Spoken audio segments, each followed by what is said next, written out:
La noche en el pequeño pueblo estaba sumida en un silencio espeso, roto solo por el canto de los grillos. De repente, un grito infantil desgarró el aire, un sonido tan agudo que pareció partir en dos la oscuridad. María dijo: «Alejandro, contéstame, cariño». Mientras corría descalza por el pasillo, el corazón golpeando como un tambor. La puerta de la habitación del niño estaba entreabierta, balanceándose lentamente como si alguien la hubiera empujado con prisa. El olor a tierra húmeda entraba por la ventana abierta, mezclado con una corriente helada.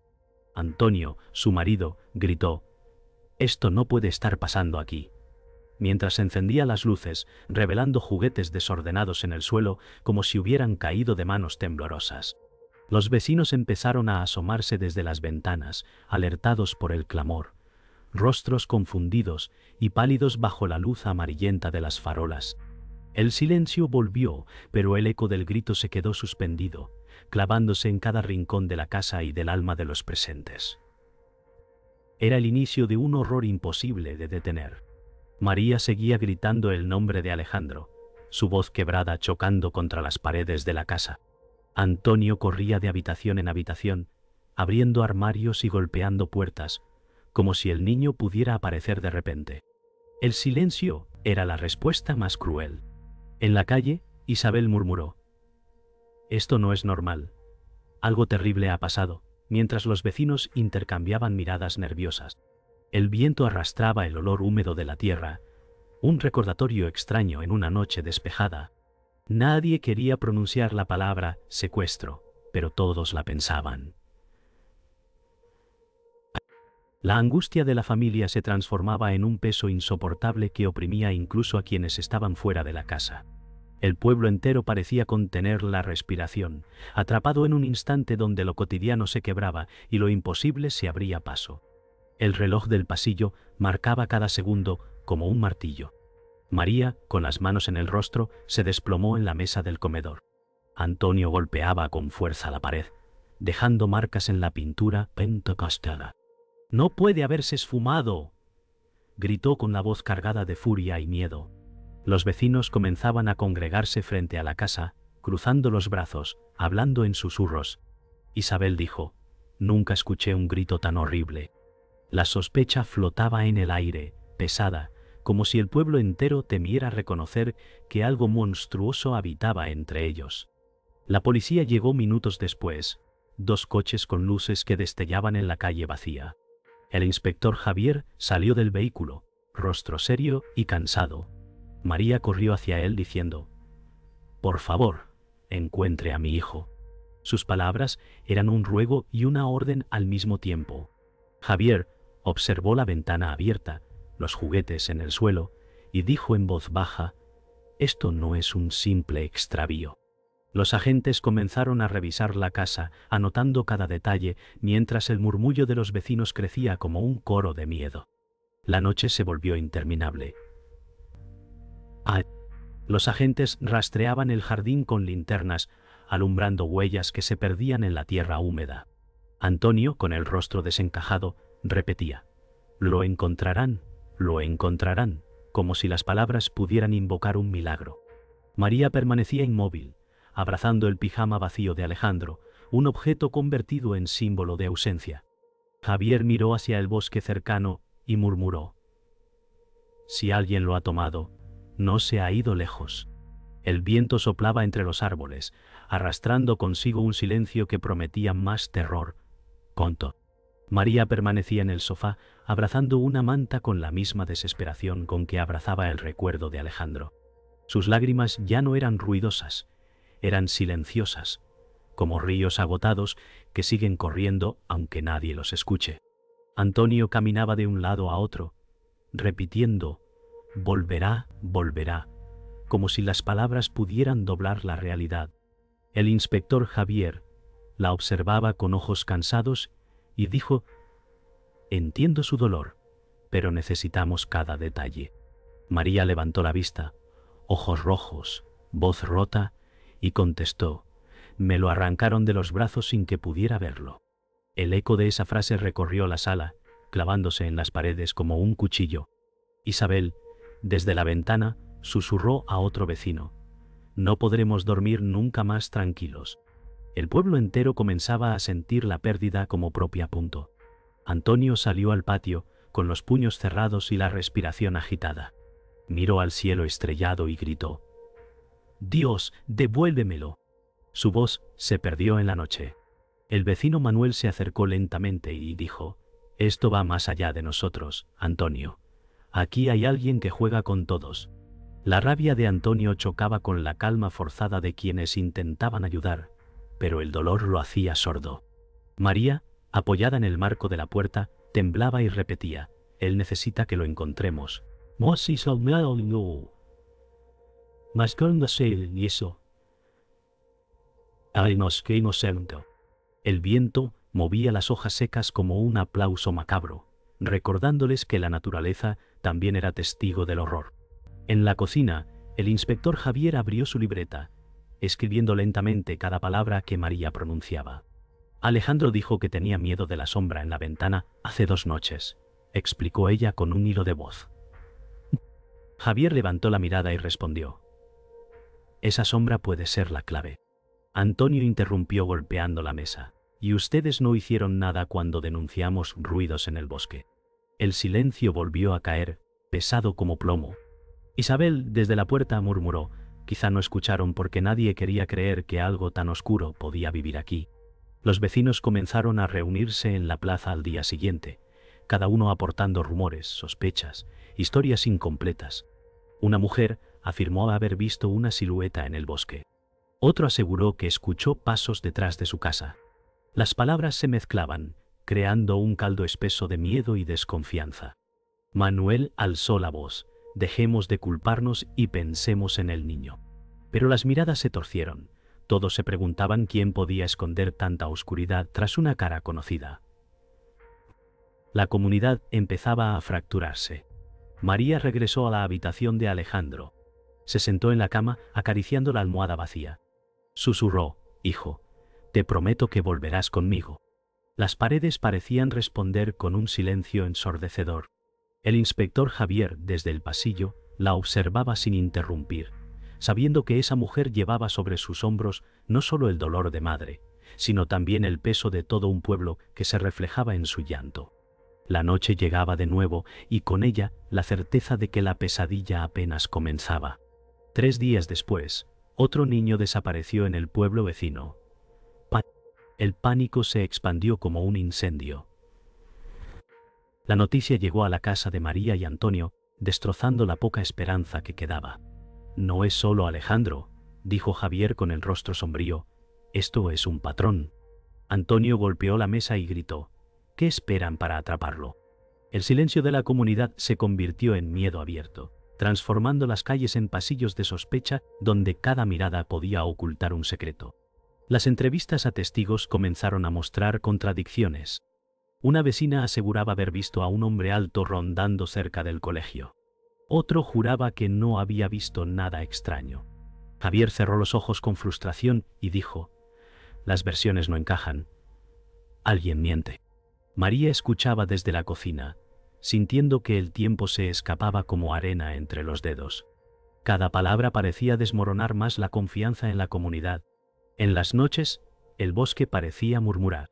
Antonio caminaba junto a Manuel con una linterna, buscando cualquier rastro. De repente, encontraron una muñeca rota, sucia de barro.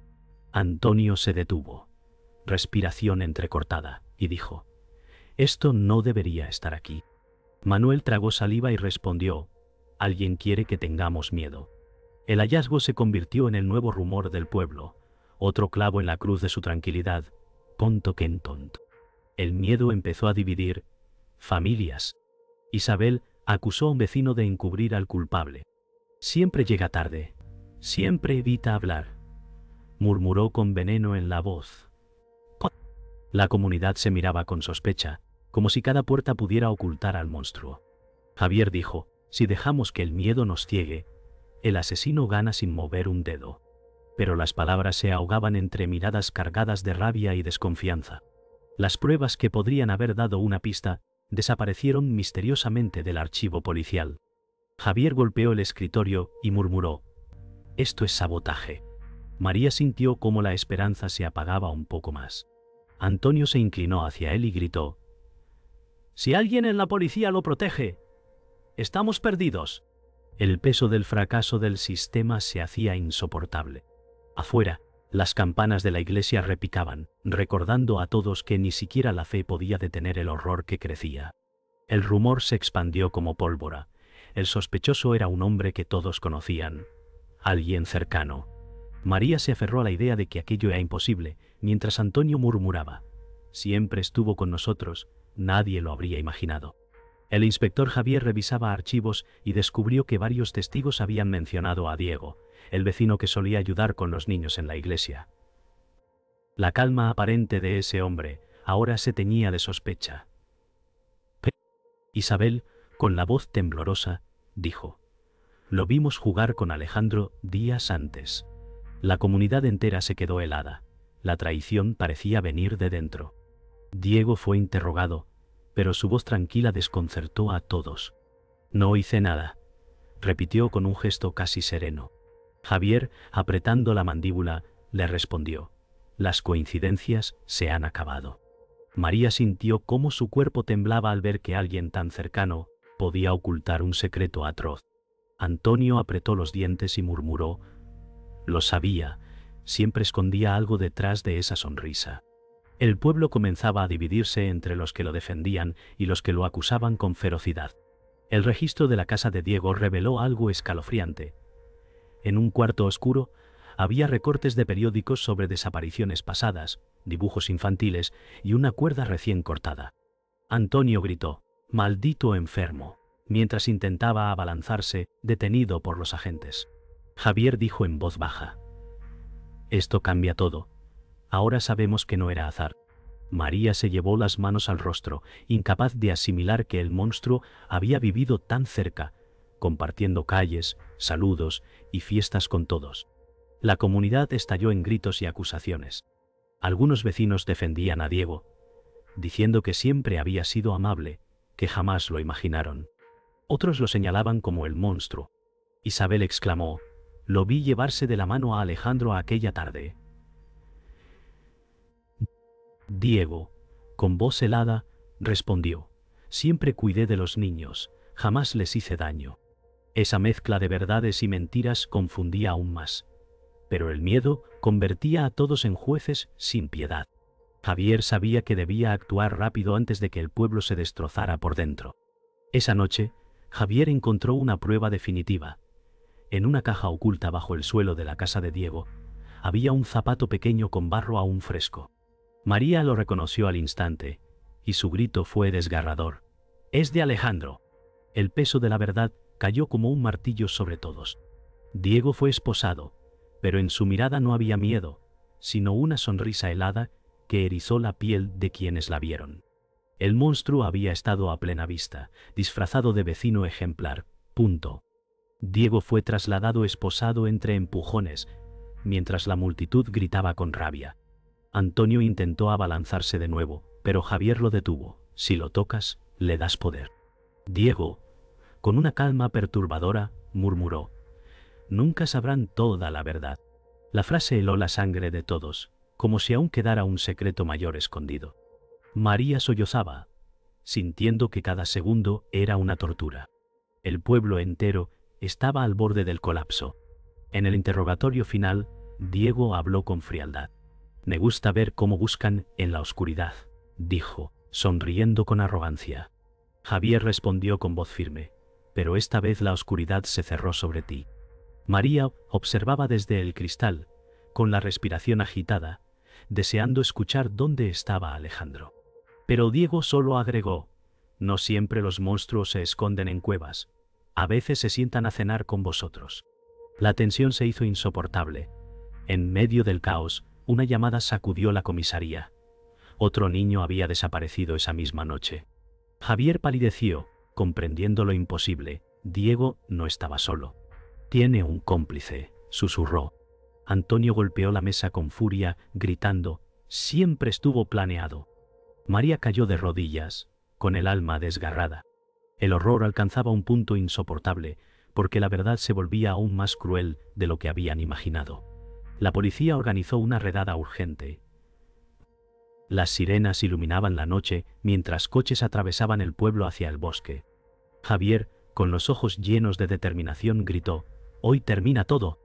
María se aferró al asiento del coche policial, murmurando: «Alejandro, resiste». «Antonio». Con los puños cerrados, dijo: «Si lo encuentro, no saldrá vivo».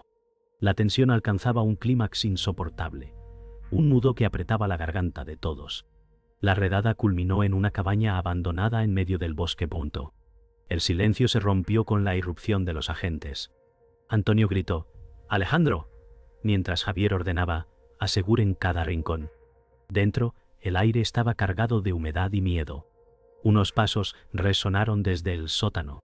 María, con el corazón en la garganta, sintió que ese instante decidiría su vida entera. El mal y la esperanza estaban a punto de chocar cara a cara. La noticia de la detención de Diego no trajo alivio inmediato, sino un silencio denso que envolvía el pueblo. María se sentó en la sala de audiencias, con las manos entrelazadas, incapaz de apartar la vista de la silla vacía donde debería estar Alejandro. Antonio murmuraba: «Lo atrapamos, pero no lo recuperamos», como si las palabras fueran un veneno que lo consumía. El inspector Javier, con gesto rígido, pensaba en los errores cometidos, en cada pista ignorada, en cada noche sin dormir. Los vecinos se miraban entre sí como si aún llevaran el peso de la sospecha sobre los hombros. Isabel rompió el silencio diciendo: «Aunque esté encerrado, nunca volveremos a ser los mismos». El juicio comenzó entre murmullos. Diego, esposado, caminó con calma, como si la multitud que lo odiaba no existiera. María apretó los dientes al verlo sonreír. Antonio se inclinó hacia ella y dijo: «Ese monstruo no merece respirar». El juez pidió silencio, pero la tensión se sentía como un grito colectivo. Javier tomó asiento con la mirada fija en Diego, decidido a no dejar que escapara entre vacíos legales. La comunidad observaba con mezcla de furia y miedo, conscientes de que aquel tribunal no podía borrar lo vivido. Durante las declaraciones, María habló con voz quebrada: «Alejandro desapareció sin dejar rastro, y me arrancaron la vida con él». Su testimonio llenó la sala de un dolor insoportable. Isabel aportó recuerdos sobre el comportamiento extraño de Diego, mientras Antonio gritaba desde su asiento: «¡No merece perdón!». El juez lo reprendió, pero nadie podía ignorar la rabia que lo devoraba. Javier, escuchando todo, sentía que aquella historia era más que un caso. Era una herida abierta en el corazón de todos. La sentencia llegó con frialdad: cadena perpetua. El juez golpeó el mazo y la sala explotó en murmullos. María cerró los ojos, esperando sentir alivio, pero solo halló un vacío inmenso. «¡Oh!». Antonio respiró con dificultad, murmurando: «Ni 1000 cadenas lo traen de vuelta». Diego mantuvo una sonrisa inquietante, como si aún guardara secretos bajo la lengua. Javier lo observó salir esposado, sabiendo que aunque la justicia se había pronunciado, la cicatriz sería eterna. Al salir del tribunal, María sostuvo en brazos el pijama de Alejandro, único recuerdo tangible de su hijo. Antonio caminaba a su lado, abatido, con el rostro marcado por la rabia y la tristeza. Isabel los acompañó, diciendo: «El pueblo nunca volverá a dormir igual».